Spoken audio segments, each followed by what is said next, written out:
इस बुक में आप सक्सेसफुल होने के लिए इंपॉर्टेंट लेसन सीखेंगे। एडवेंचर, ज्यादा टाइम, पैसा, सक्सेस और अपनी पसंद से चीजों को चुनने की फ्रीडम, ये सभी आपके हो सकते हैं अगर आप एक बिजनेसमैन बनने का रास्ता अपनाते हैं तो। ये समरी किसे पढ़नी चाहिए? वो एम्प्लॉय जो जॉब करते करते थक गए हैं और अपना बिजनेस शुरू करने का सपना देख रहे हैं। नए बिजनेसमैन जो अक्सर फेल होने के कारण हार मान लेते हैं। जो लोग सोचते हैं कि वो कभी बिजनेसमैन नहीं बन सकते। यह किताब रॉबर्ट कियोसाकी द्वारा लिखी गई है। रॉबर्ट कियोसाकी एक ऑथर और बिजनेसमैन हैं। वो रिच डैड कंपनी के फाउंडर हैं, जो किताबों, वीडियो और सेमिनार के जरिए लोगों को फाइनेंशियल एजुकेशन प्रदान करते हैं। कियोसाकी की rich dad poor dad series की दुनिया भर में अब तक 40 मिलियन से ज्यादा कॉपी बिक चुकी है। नमस्कार दोस्तों, मेरा नाम है निखिल कुमार। आप सुन रहे हैं rich dad poor dad before you quit your job की हिंदी ऑडियो बुक समरी, सिर्फ बुक वाला दोस्त पर। इस चैनल पर आप सीखते हैं, करते हैं और सक्सेस को अचीव करते हैं। चलिए शुरू करते हैं। इंट्रोडक्शन। क्या आप अपने रेगुलर 9 से 5 जॉब से थक चुके हैं? क्या आप एक एम्प्लॉय के रूप में काम करते करते बोर हो गए हैं? अगर हाँ, ये बुक आपके लिए है। शायद आप भी ऐसे लोगों को जानते होंगे जिन्होंने जॉब छोड़कर बिजनेस की शुरुआत की और आज वो काफी सक्सेसफुल हैं और अच्छा खासा कमा रहे हैं। आप भी उनमें से एक बन सकते हैं। ये बातें सिर्फ कोरी कल्पना नहीं है और ना ही कोई सपना है। इस बुक के ऑथर रॉबर्ट आपको सिखाएंगे कि अपनी जॉब छोड़कर एक लंबी छलांग लगाने से पहले आपको क्या क्या सीखने की जरूरत है। एक बिजनेसमैन बनना आसान नहीं है। इस बुक के जरिए आपको यह समझ में आएगा कि इस प्रोफेशन में सिक्योरिटी नाम की कोई चीज नहीं होती। इसमें आपको रेगुलर सैलरी और बेनिफिट नहीं मिलने वाले। आप ये भी जानेंगे कि नए बिजनेसमैन बार बार और कई बार फेल भी होते हैं, लेकिन मायने ये रखता है कि आप अपनी गलतियों से सीख कर कड़ी मेहनत करने के लिए तैयार हों। इस सफर की शुरुआत अपना माइंडसेट और नजरिया बदलने से होती है।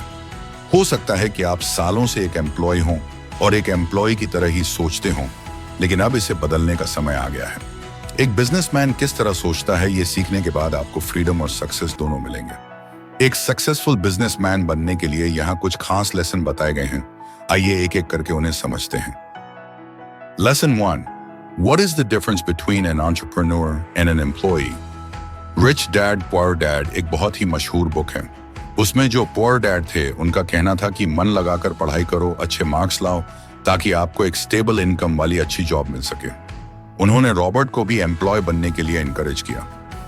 तो वहीं रिच डैड का कहना था कि अपना खुद का बिजनेस शुरू करो और उन लोगों को काम पर रखो जो आपसे ज्यादा स्मार्ट हैं। उन्होंने रॉबर्ट को एक बिजनेसमैन बनने के लिए इनकरेज किया। तो एक बिजनेसमैन और एम्प्लॉय में आखिर फर्क क्या होता है? एक एम्प्लॉय बिजनेस की शुरुआत होने के बाद उसमें काम करना शुरू करता है, लेकिन एक बिजनेसमैन को बिजनेस के शुरू होने से पहले ही काम पर लगना पड़ता है। सच्चाई तो यह है कि 99% नए बिजनेस अपनी 10वीं एनिवर्सरी के पहले ही बंद हो जाते हैं। ज्यादातर बिजनेस खराब प्लानिंग की वजह से फेल होते हैं। कंपनी का ओनर अपनी कड़ी मेहनत से बिजनेस को लंबे समय तक चलाने की कोशिश करता है। हालांकि ऐसा करने के कई सालों के बाद ओनर भी थक जाता है। काफी समय और पैसा उन एक्टिविटीज में लगानी पड़ती हैं जो असल में प्रॉफिट कमाने में कोई मदद नहीं करते। पहली बात, अगर किसी बिजनेस को खराब तरीके से डिजाइन किया गया हो तो ओनर की घंटों की कड़ी मेहनत भी उसे बचा नहीं सकती। रॉबर्ट के एक दोस्त थे जिनका नाम जॉन था। जॉन ने अपना बिजनेस शुरू करने के लिए एक बड़े बैंक में जॉब छोड़ दी थी। वो लोन ऑफिसर के रूप में काम करते थे, जिसके लिए उन्हें अच्छी सैलरी मिलती थी। लेकिन उन्होंने देखा कि बैंक के जो सबसे मशहूर अमीर कस्टमर्स थे वो बिजनेसमैन थे और जॉन सोचा करते थे, क्या कभी वो उनमें से एक बन पाएंगे?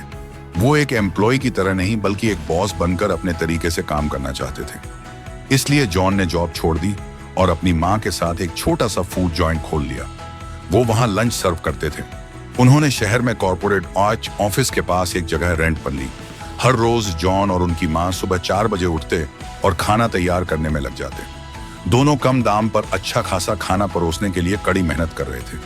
वो कम दाम लेते थे लेकिन प्लेट भरकर खाना देते थे। रॉबर्ट अक्सर वहां खाने और उनसे बातें करने जाते थे। जॉन बहुत खुश लग रहे थे। उन्हें कस्टमर्स को सर्व करना बहुत पसंद था। वो अक्सर रॉबर्ट से कहते, किसी दिन हम भी एक बड़ा नाम होंगे। हम लोगों को काम पर रखेंगे ताकि वो हमारे लिए कड़ी मेहनत कर सकें। लेकिन वो दिन कभी नहीं आया। जॉन की मां गुजर गई थी। जॉन ने जॉइंट बंद करके एक रेस्टोरेंट में मैनेजर की पोस्ट के लिए अप्लाई किया। अब जॉन एक बार फिर से एम्प्लॉय बन गए थे। आखिरी बार जब रॉबर्ट उनसे मिले तो जॉन ने बताया कि उनकी सैलरी कम थी, लेकिन उन्हें कम घंटे काम करना पड़ता था। अब आप कहेंगे कि कम से कम जॉन ने बिजनेस चलाने की कोशिश तो की और उसने बहुत कड़ी मेहनत भी की। अगर उनकी माँ जिंदा होती तो हो सकता था कि उनका बिजनेस बढ़ जाता और वो बहुत पैसा कमाता लेते। रॉबर्ट को जॉन की माँ से बहुत लगाव था। वो इस बात से दुखी थे कि इतनी मेहनत करने के बावजूद उनका बिजनेस फेल हो गया था। लेकिन ये फेलियर भी बिजनेसमैन होने का एक हिस्सा है। जॉन के बिजनेस को डिजाइन करने के तरीके में कुछ गलती थी। एक सक्सेसफुल बिजनेस को इस तरह डिजाइन किया जाना चाहिए ताकि वो अपने ओनर के ना होने के बावजूद भी चलता रहे और ग्रो करता रहे। यही एक बिजनेसमैन का असली काम होता है। उसे एक ऐसा बिजनेस मॉडल बनाने की जरूरत है जो उसके होने या ना होने के बावजूद कस्टमर्स को वैल्यू दे सके, लोगों को काम पर रख सके, ग्रो कर सके। रॉबर्ट के अनुसार बिजनेस में 4 तरह के लोग होते हैं। पहला है एम्प्लॉय, दूसरे हैं खुद का बिजनेस चलाने वाले छोटे बिजनेस ओनर्स, तीसरे हैं बड़े बिजनेस ओनर्स जो 500 या उससे ज्यादा एम्प्लॉयज को काम पर रखते हैं, और चौथे हैं इन्वेस्टर्स। एक सीनियर मैनेजर और सिक्योरिटी गार्ड दोनों ही कंपनी के एम्प्लॉय हैं। उन्हें रेगुलर सैलरी मिलती है। ऐसे लोगों को सिर्फ फिक्स्ड इनकम चाहिए। बिजनेस ओनर्स का यह मानना है कि अगर आप कोई काम ठीक से करवाना चाहते हैं तो आपको उसे खुद करना चाहिए।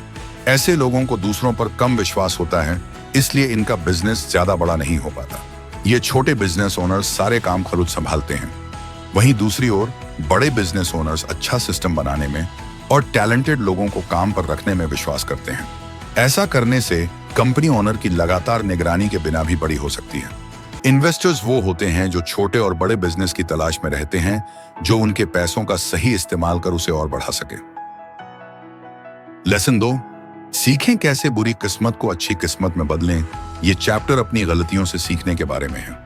आपको फेलियर को या अपनी गलतियों को बैड लक के रूप में नहीं देखना चाहिए। आपको उन्हें अपने बिजनेस को और खुद को ज्यादा जानने के मौकों के रूप में देखना चाहिए। गलतियां स्टॉप सिग्नल की तरह होती हैं।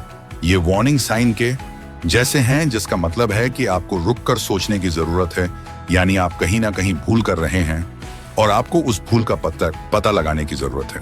ये हमें कुछ नया सीखने का मौका देती है। इसलिए अगर अगली बार आप फेल होते हैं तो निराश मत होइए। ये आपको बस रुक कर सोचने की जरूरत है। आपको गुस्सा और दोष देने की फीलिंग्स को साइड में रखना होगा। अपना नजरिया बदलें और इस बात को एक्सेप्ट करें कि फेल होना बुरा नहीं है। इससे आपको हताश होकर चीजों को बीच में छोड़ना नहीं है, बल्कि ये समझना है कि आप क्या गलती कर रहे थे और उससे सीखना है। आइए रॉबर्ट के पुअर डैड की कहानी सुनते हैं। 50 की उम्र में वो गवर्नमेंट जॉब से रिटायर हुए और उन्होंने खुद का बिजनेस शुरू किया। उन्होंने एक फेमस आइसक्रीम ब्रांड की फ्रेंचाइजी ली। पुअर डैड ने सोचा कि ये बिजनेस तो फेल हो ही नहीं सकता, क्योंकि लोग उस ब्रांड के दीवाने थे। लेकिन सिर्फ 2 सालों में ही उनकी दुकान बंद हो गई और उनका सारा पैसा डूब गया। इस घटना की वजह से उन्हें बहुत गुस्सा आ रहा था और वो काफी उदास भी हो गए थे। अपने बिजनेस के फेल होने के लिए उन्होंने फ्रेंचाइजर को दोषी ठहराया। उन्होंने अपनी गलतियों से कुछ नहीं सीखा। उनके स्टोर में कुछ गिने चुने लोग ही आया करते थे, लेकिन इसके अलावा उनके लॉयल कस्टमर्स नहीं बन पाए। वो स्टोर में घंटों अकेले बैठे रहते। यहाँ सबक ये है कि किसी और को दोष देने की बजाय उन्हें तुरंत इस बात को एक्सेप्ट कर लेना चाहिए था कि कहीं ना कहीं उनसे गलती हुई है। उन्हें अंधाधुन आगे बढ़ने की जगह रुककर थोड़ा सोचना चाहिए था। उन्हें अपनी गलतियों का पता लगाकर उसे सुधारना चाहिए था। लेकिन उन्होंने इस पर गौर ही नहीं किया और एक के बाद एक दिन निकलते गए, जिसका अंजाम ये हुआ कि उनका दिवाला निकल गया था। पुअर डैड ने बिजनेस के दौरान अपने स्टाफ को काम से निकाल दिया था ताकि वो कॉस्ट को कम कर सके और सारा काम खुद करने लगे। इसके बाद उनका अपने बिजनेस पार्टनर से झगड़ा हुआ। उन्होंने एक लॉयर की मदद से फ्रेंचाइजर पर केस कर दिया। पुअर डैड ने अपना सारा पैसा अपनी गलतियों का दोष दूसरों पर लगाने में खर्च कर दिया। फेलियर एक्सेप्ट कर एक नई शुरुआत करने के बजाय वो हालात बद से बदतर करते चले गए। फेलियर वो सच है जिसे टाला नहीं जा सकता। इसलिए जितनी जल्दी आप अपनी गलतियों से सीखेंगे, उतना ही आपके लिए अच्छा होगा। यहाँ एक कॉमन प्रोसेस बताया गया है जिससे हर एक बिजनेसमैन को गुजरना पड़ता है। पहला, अपने बिजनेस की शुरुआत करें। दूसरा, फेल होने पर अपनी गलतियों से सीखें। तीसरा, एक गाइड या गुरु की तलाश करें। चौथा, अगर फिर फेल हुए तो हताश होने की जगह फिर उससे सीखें। पांचवा, अपने बिजनेस के बारे में और जानने की कोशिश करें या ट्रेनिंग लें। छठा, अगर फेल हुए तो फिर उससे सीखें। सातवां, अगर आपने सक्सेस हासिल कर ली तो आप थोड़ा रिलैक्स कर सकते हैं। 8वां, आप अपनी सक्सेस का निसर्ग जश्न मना सकते हैं।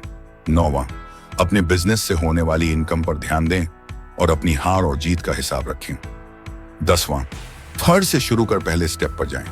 लेकिन सच्चाई तो यह है कि बिजनेसमैन बनने की इच्छा रखने वाले 90% लोग पहले स्टेप तक भी नहीं पहुंच पाते। उनके माइंड में एक परफेक्ट बिजनेस प्लान तो होता है, लेकिन उसे हकीकत में बदलने के लिए वो कोई एक्शन ही नहीं लेते। इसे एनालिसिस पैरालिसिस कहा जाता है। यहां यह सबक सीखने को मिलता है कि जब तक आप कोशिश नहीं करेंगे तब तक आप जान ही नहीं पाएंगे। जब आप बिजनेस शुरू ही नहीं करेंगे, आपको कैसे पता चलेगा कि किस चीज की कमी है या किस चीज को बेहतर बनाने की जरूरत है। जब तक आपके पास सीखने के लिए कोई बिजनेस नहीं होगा, आप बिजनेसमैन नहीं बन सकते। फेल होना बुरा नहीं है, लेकिन अपनी गलती ना मानना या उससे कुछ ना सीखना बहुत बुरा है। हम इंसान हैं और कभी कभी गड़बड़ हो जाती है। मायने ये रखता है कि आप गलती को पहचान कर उससे सीखें और दोबारा खड़े होने का जज्बा दिखाएं। अगर आप ऐसा नहीं कर सकते तो आप हमेशा के लिए एक एम्प्लॉय बनकर रह जाएंगे। फिर आप कभी नहीं जान पाएंगे कि अपना बिजनेस चलाना कैसा लगता है। लेसन 3, जॉब एंड वर्क के बीच के फर्क के बारे में जानें। एक दिन रिच डैड ने रॉबर्ट से काम और जॉब के बीच के फर्क के बारे में पूछा। सवाल सुनकर रॉबर्ट कंफ्यूज हो गए और उन्होंने कहा, क्या आप एक ही चीज का जिक्र नहीं कर रहे हैं? जॉब का मतलब ही काम होता है ना? रिच डैड मुस्कुराने लगे और कहा, नहीं, दोनों में फर्क है। जॉब वो है जिसके लिए आपको पैसे दिए जाते हैं, लेकिन आपको काम के बदले हमेशा पैसे नहीं मिलते। एग्जाम्पल के लिए पढ़ाई करना, ट्रेनिंग या रिसर्च करना, ये सब काम है। ये वो काम है जो आप जॉब की तैयारी के लिए करते हैं। रिच डैड का मानना है कि आप जितना ज्यादा काम करेंगे, आपको जॉब में उतनी ज्यादा सैलरी मिलेगी। जो लोग पढ़ते नहीं, ट्रेनिंग नहीं लेते या रिसर्च नहीं करते, उन्हें जॉब में कम पैसे मिलते हैं। ये बात हर जगह लागू होती है, फिर चाहे आप बिजनेसमैन हो या एक एम्प्लॉय। लॉयर्स और डॉक्टर्स को कई साल ट्रेनिंग लेनी पड़ती है। उन्हें कई घंटों तक काम करना पड़ता है, जिसके लिए उन्हें पैसे नहीं दिए जाते। लेकिन ट्रेनिंग खत्म करने के बाद जब वो प्रोफेशनल बन जाते हैं, तब वो पैसा कमाना शुरू करते हैं। और क्योंकि उन्होंने 10 या उससे ज्यादा सालों तक काम किया है, वो अपने फील्ड में एक्सपर्ट हो जाते हैं, जिसके लिए उन्हें अच्छी खासी फीस मिलना शुरू हो जाती है। यही बात एक बिजनेसमैन पर भी लागू होती है। अगर एक बिजनेसमैन ने तैयारी नहीं की या अपना होमवर्क नहीं किया, तो उसका छोटा सा बिजनेस फेल होना तय है। एक एम्प्लॉय हर काम के बदले में पैसा चाहता है, ये उसका माइंडसेट होता है। जब तक आप इस तरह की सोच रखेंगे, आप कभी भी एक बिजनेसमैन नहीं बन सकते। एम्प्लॉय उम्मीद करते हैं कि उनकी कंपनी उन्हें फ्री में ट्रेनिंग दे। वो उम्मीद करते हैं कि उनके बॉस उन्हें अपनी स्किल को बेहतर करने का मौका देंगे, लेकिन यह सोच बिल्कुल गलत है। एम्प्लॉयज अपना खाली समय अक्सर फिल्में देखने में, गपशप करने में बिता देते हैं। वो अपने फ्री टाइम को कुछ सीखने के लिए यूज नहीं करते। कोई भी आपको एक्स्ट्रा काम के लिए पैसे नहीं देगा, लेकिन इसका फायदा आपको बाद में होगा। अगर आप खुद की नॉलेज को बढ़ाएंगे तो आपके पास पैसा कमाने के ज्यादा मौके होंगे। अब प्रोफेशनल एथलीट्स को ही ले लीजिए। उन्होंने कई सालों तक फ्री में काम किया। उन्होंने कम उम्र से ही ट्रेनिंग लेना शुरू किया। ना जाने वो कितनी बार गिरे, उन्हें कितनी चोट आई, लेकिन वो डट कर प्रैक्टिस करते रहे, क्योंकि इन लोगों ने हर डिटेल पर ध्यान दिया, अपने स्किल को इम्प्रूव किया। उन्हें नेशनल टीम में जगह मिली और उन्होंने इंटरनेशनल गेम्स जीतकर देश का नाम रोशन किया। क्या आपको लगता है कि जब फेमस रॉक बैंड बीटल्स ने शुरुआत की थी तो उन्हें बहुत पैसे मिलते थे? नहीं, बिल्कुल नहीं। कई सालों तक कोई नहीं जानता था कि बीटल्स कौन थे। वे लिवरपूल के सिर्फ एक नौसिखिया रॉक बैंड थे। बीटल्स ने फेमस होने के पहले कई क्लब्स में पूरी रात परफॉर्म किया है। उनकी रोज की जो टफ ट्रेनिंग थी, उसने उन्हें एक महान और उम्दा आर्टिस्ट बनाया। बीटल्स ने अपना होमवर्क किया और उसी कारण वो इतने सक्सेसफुल हुए। अगर हम पुअर डैड की कहानी के बारे में सोचें तो उन्होंने कोई होमवर्क नहीं किया था, इसलिए उनका बिजनेस फेल हो गया।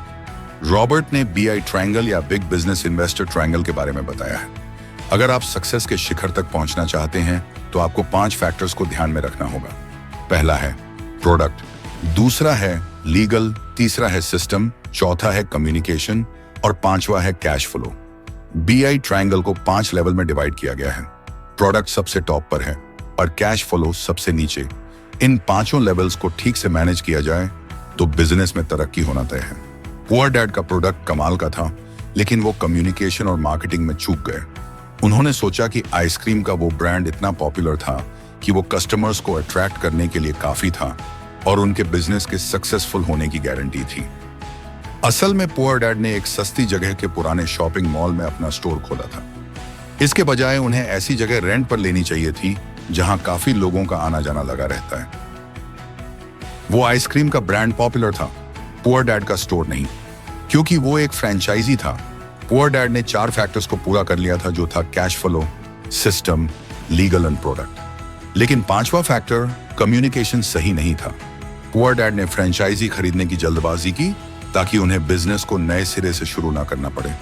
वो एक बने बनाए बिजनेस से प्रॉफिट कमाना चाहते थे। वो फ्री में काम करने के लिए तैयार नहीं थे और उसके कारण वो एक बिजनेसमैन के जॉब में फेल हो गए। उन्होंने अपना सारा पैसा खो दिया और दोबारा एक एम्प्लॉय बनकर रह गए। Lesson 4, success reveals your failures. Businessman बनने से पहले रॉबर्ट एक जेरॉक्स कॉर्पोरेशन में जॉब करते थे। उस समय वो कंपनी के सबसे खराब सेल्समैन थे। वो एक भी प्रोडक्ट बेच नहीं पाते थे और अपने साथियों से काफी पीछे थे। इसलिए रॉबर्ट ने सलाह मांगने के लिए रिच डैड को बुलाया। तुम एक दिन में कितने कॉल्स करते हो? रिच डैड ने पूछा। रॉबर्ट ने कहा 3 या 4, लेकिन ज्यादातर वक्त वो कॉफी शॉप में या पेपर वर्क करने में बिताते थे। उन्हें ये कॉल्स करने में बड़ी शर्म आती थी। रॉबर्ट को रिजेक्शन से नफरत थी, इसलिए वो कम से कम कॉल करना चाहते थे। रिच डैड ने कहा कि पूरी दुनिया में ऐसा एक भी इंसान नहीं है जो रिजेक्ट होना पसंद करता है। बस कुछ गिने चुने लोग ही हैं जो अपने डर को दूर कर ऐसे कॉल्स करने में बेहतर हो जाते हैं। फेलियर को रोकने के लिए आपको जल्द से जल्द फेल होने की जरूरत है। जी हाँ, आपने बिल्कुल ठीक सुना। जितनी जल्दी आप फेल होंगे, उतनी ही तेजी से आप अपनी गलतियों से सीखेंगे।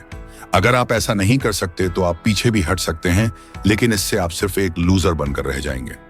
रिच डैड ने सलाह दी कि रॉबर्ट को नाइट शिफ्ट में एक अलग सेल्स जॉब ले लेनी चाहिए। उन्होंने ऐसा इसलिए कहा ताकि रॉबर्ट जल्द से जल्द फेल हो सके। लेकिन रिच डैड की बात सुनकर रॉबर्ट शिकायत करने लगे। उन्होंने कहा कि वो रात में काम नहीं करना चाहते, इसके बजाय वो नाइट क्लब में पार्टी और एंजॉय करना चाहते थे। रिच डैड ने पूछा, तुम सच में एक बिजनेसमैन बनना चाहते हो या नहीं? एक बिजनेसमैन की सबसे जरूरी स्किल होती है प्रोडक्ट बेचना। सेल्स के बिना कोई बिजनेस टिक नहीं सकता। अगर आप एक प्रोडक्ट भी नहीं बेच सकते, तब आपके लिए एक एम्प्लॉय का रोल ही परफेक्ट है। इसलिए रॉबर्ट ने फिर से कोशिश की, लेकिन लोगों ने फिर उन्हें रिजेक्ट कर दिया। वो हमेशा कहते, सॉरी, हमें इसमें कोई इंटरेस्ट नहीं है, या अगर तुम यहां से नहीं गए तो मैं फौरन पुलिस को फोन कर दूंगा। तब जाकर उन्हें रिच डैड की बात समझ में आई कि जॉब में सैलरी मिलने से पहले आपको फ्री में काम करने की जरूरत होती है। इसलिए रॉबर्ट ने चैरिटी के काम के लिए अपना नाम आगे किया। इस काम में उन्हें लोगों को कॉल कर पूछना था कि क्या वो कुछ पैसे दान करना चाहते थे। रॉबर्ट एक्सीरॉक्स में अपना जॉब खत्म कर शाम को 7 से 9 ये काम करने लगे, और सच में वो बहुत तेजी से फेल हुए। अब दिन में 3 या 4 कॉल की बजाय रॉबर्ट 20 कॉल कर रहे थे। उन्हें बार बार रिजेक्ट किया गया और वो इस फेलियर को बेहतर ढंग से हैंडल करना सीख रहे थे। रॉबर्ट धीरे धीरे लोगों से हाँ कहलवाने के लिए सही शब्दों का इस्तेमाल करने लगे। वो ज्यादा अच्छे से बात करना सीख गए थे। इस तरह अपने एक्स्ट्रा काम में वो जितनी तेजी से फेल हुए, उतनी ही तेजी से जेरॉक्स में अपनी जॉब में कमाने लगे। अब वो सबसे बुरे सेल्समैन नहीं थे। हर बीतते दिन के साथ वो प्रोडक्ट बेचने में और भी बेहतर होते जा रहे थे। एक्सेरॉक्स में अपने 4थे साल में वो कंपनी के बेस्ट सेल्समैन बन गए। अब वो बड़ी आसानी से किसी को कुछ भी बेच सकते थे। तब उन्हें एहसास हुआ कि वो अब एक बिजनेसमैन बनने के लिए बिल्कुल तैयार हो गए थे। Lesson 5, the process is more important then the goal. Robert ने अपने पहले बिजनेस की शुरुआत की। उनका प्रोडक्ट था नायलॉन सफर वॉलेट। ये एक बहुत ही बेहतरीन प्रोडक्ट था। वो और उनके पार्टनर मार्केटिंग करने में उस्ताद थे। आश्चर्य की बात तो देखिए कि जो लड़का एक प्रोडक्ट नहीं बेच पाता था, वो खुद का बिजनेस शुरू कर करोड़पति बन गया था। वो यंग थे और अपनी सक्सेस देखकर उनका सिर 7वें आसमान पर पहुंच गया था।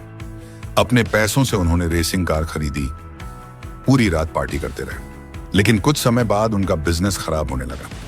अपने बिजनेस में उन्होंने प्रोडक्ट और कम्युनिकेशन फैक्टर को ठीक से अप्लाई किया था, लेकिन कैश फ्लो, सिस्टम और लीगल में मात खा गए। जब बिजनेस बढ़ने लगा तो रॉबर्ट और उनके पार्टनर इन तीनों फैक्टर को संभाल नहीं पाए। इस वजह से उन्हें काफी नुकसान उठाना पड़ा। अब रॉबर्ट ने महसूस किया कि बिजनेस को खराब तरीके से डिजाइन किया गया था, लेकिन कम से कम उन्होंने 6 महीने के लिए करोड़पति होने का एक्सपीरियंस तो किया। यही तो रिच डैड कह रहे थे, ज्यादातर लोगों को जिंदगी में ऐसा मौका नहीं मिलता। ज्यादातर लोग एक जॉब और रेगुलर सैलरी से ही संतुष्ट हो जाते हैं। ऐसे लोगों का समय घर पर या मायके या ऑफिस में ही बीत जाता है। रिच डैड ने सिर्फ पैसे या बड़े बंगले और महंगी गाड़ियों के लिए बिजनेस करने का फैसला नहीं किया था। उन्होंने इसे एडवेंचर के लिए किया था। भले ही वो कई बार फेल हुए, लेकिन रिच डैड को कभी उन एक्सपीरियंस के लिए पछतावा नहीं हुआ। जिस समय उन्होंने सक्सेस का स्वाद चखा, वो उनके लाइफ का सबसे बेस्ट टाइम था। उन्होंने रॉबर्ट से कहा कि गोल से ज्यादा वहां तक पहुंचने का प्रोसेस इंपॉर्टेंट होता है। फेलियर आपको याद दिलाते हैं कि आपसे कहीं ना कहीं कोई चूक हो रही है। आपको हमेशा सीखते रहने की जरूरत है ताकि आप सक्सेस की ओर बढ़ सकें। रिच डैड ने समझाया कि रॉबर्ट ने लाखों तो कमा ही लिए थे, जिसका मतलब था कि वो सही रास्ते पर थे। उन्हें बस इंप्रूव करते रहने की जरूरत थी ताकि बिजनेस बढ़ता रहे। कई सालों बाद जब रॉबर्ट पीछे मुड़कर अपने कैरियर को देखते हैं तो सोचते हैं कि कैसे वो सैलरी कमाने वाले से मल्टी मिलियनियर बन गए। उन्होंने महसूस किया कि पिछले 30 सालों में उन्हें बिजनेस के 3 प्रोसेस से होकर गुजरना पड़ा। पहला था लर्निंग प्रोसेस, दूसरा था अर्निंग प्रोसेस और तीसरा था गिविंग बैक यानी वापस देने का प्रोसेस। 1974 से 1984 तक रॉबर्ट ने एक बिजनेसमैन बनने का तरीका सीखा। तब उनका बिजनेस फेमस रॉक बैंड्स के लिए नायलॉन सर्फर वॉलेट और दूसरे प्रोडक्ट्स बनाना था। इन 10 सालों में उन्होंने BI ट्रायंगल को अच्छे से मैनेज करना सीख लिया था। जैसा कि हमने पहले सीखा था, यह बिजनेस के 5 लेवल्स के बारे में है, जो है product, system, legal, communication and cash flow. 1984 से 1994 तक रॉबर्ट ने बहुत पैसा कमाना शुरू किया। उन्होंने अपनी गलतियों से सीखा और आखिरकार सक्सेस हासिल की। उन्होंने अपने प्रॉफिट को प्रॉपर्टी में इन्वेस्ट किया, जिससे उन्हें रेंट और दूसरे इनकम होने लगे। उन्होंने इन्वेस्टर्स और बिजनेसमैन बनने की इच्छा रखने वाले लोगों को बिजनेस सिखाने का कोर्स भी ऑफर करना शुरू किया। 1984 से 2004 तक रॉबर्ट ने फैसला किया कि अब तक उन्होंने जितना भी कमाया है उसके बदले उन्हें भी कुछ करना चाहिए, यानी गिविंग बैक। उन्होंने लाखों कमा लिए थे और अब वो ज्यादा से ज्यादा लोगों को सिखाना चाहते थे कि वो भी बिजनेस में कैसे सक्सेसफुल हो सकते हैं। इसके लिए उन्होंने रिच डैड कंपनी बनाई। रॉबर्ट ने खुद से पूछा, मैं भी ज्यादा लोगों की मदद और सेवा कैसे कर सकता हूं? रॉबर्ट को सफलता के शिखर पर पहुंचने में 30 साल लगे। तो बताइए, हम में से कितने लोग इस प्रोसेस से गुजरने के लिए तैयार हैं? जब भी कोई ये सवाल पूछता है, कौन कौन करोड़पति बनना चाहता है, तो लोग बड़ी जल्दी अपना हाथ ऊंचा कर देते हैं। बेशक हर कोई करोड़पति बनना चाहता है, लेकिन इससे भी ज्यादा जरूरी सवाल तो ये है कि इस चैलेंजिंग प्रोसेस से गुजरने के लिए कौन कौन तैयार है।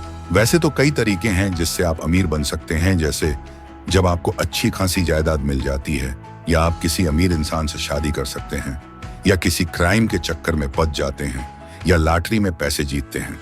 लेकिन ये तरीके लंबे समय तक टिके नहीं रहते। ये आपको कभी सच्ची खुशी और सक्सेस नहीं दे पाएंगे।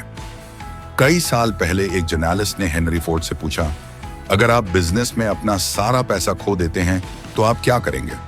हेनरी ने कहा, मैं उसे 5 सालों के अंदर वापस कमा लूंगा। इसलिए लाखों कमाने का सबसे अच्छा तरीका है एक स्मार्ट बिजनेसमैन बनना। अमीर होने से ज्यादा जरूरी है स्मार्ट होना।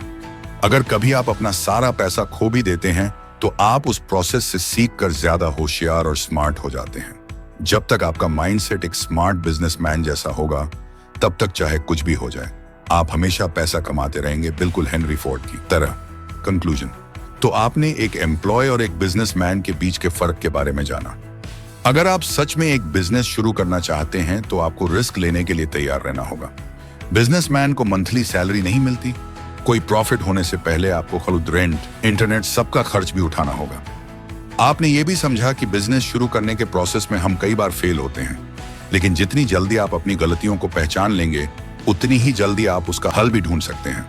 फेलियर इस प्रोसेस का हिस्सा है। जब तक आप कोशिश नहीं करेंगे, तब तक आपको पता नहीं चलेगा। बिजनेस के बारे में जानने का सबसे अच्छा तरीका है उसे रियल में एक्सपीरियंस करना। आपने जॉब और वर्क के बीच के फर्क को भी समझा। एक बिजनेस बहुत अच्छा रिजल्ट मिलेगा कि शुरुआत में बिजनेसमैन बहुत सारे काम फ्री में करते हैं। कभी कभी उन्हें प्रॉफिट कमाने के लिए लंबे समय तक इंतजार करना पड़ता है। आप जितनी बार फेल होंगे, आपको सक्सेसफुल होने के लिए उतने ही ज्यादा मौके मिलते रहेंगे। फेल होने से आपको पता चल जाएगा कि क्या काम करता है और क्या नहीं। इसी तरह आप एक स्मार्ट बिजनेसमैन बनते हैं। आपने ये भी जाना कि गोल से ज्यादा इंपॉर्टेंट उस तक पहुंचने का पूरा प्रोसेस होता है। आजकल लोगों को हर चीज इंस्टेंट चाहिए, जैसे इंस्टेंट नूडल्स, इंस्टेंट प्यार और इंस्टेंट बहुत सारा पैसा। लेकिन रियल लाइफ में इंस्टेंट कुछ नहीं मिल सकता, खासकर सक्सेस तो बिल्कुल नहीं। जो सक्सेस इंस्टेंट मिलती है वो उतनी जल्द ही खत्म भी हो जाती है। लंबी सक्सेस पाने के लिए कई चैलेंजेस का सामना करना पड़ता है और खूब सारा काम करना पड़ता है। एक बिजनेसमैन की जर्नी बहुत एडवेंचरस होती है। बिजनेस करना कोई आसान काम नहीं है, लेकिन अगर आपने अपना होमवर्क कर सब कुछ स्मार्टली हैंडल कर लिया तो आपको कमाल के रिजल्ट मिलते हैं। बिजनेसमैन का मतलब एक सेलिब्रिटी होना या बंगला और लग्जरी कार खरीदना नहीं होता। बिजनेसमैन होने का मतलब है एक पर्पस होना और चीजों को अपने तरीके से करने की फ्रीडम होना। अगर आपके पास एक खास पर्पस है जो आपकी इच्छाओं से भी बड़ा है, तो आप एक्स्ट्रा ऑर्डिनरी सक्सेस हासिल करेंगे।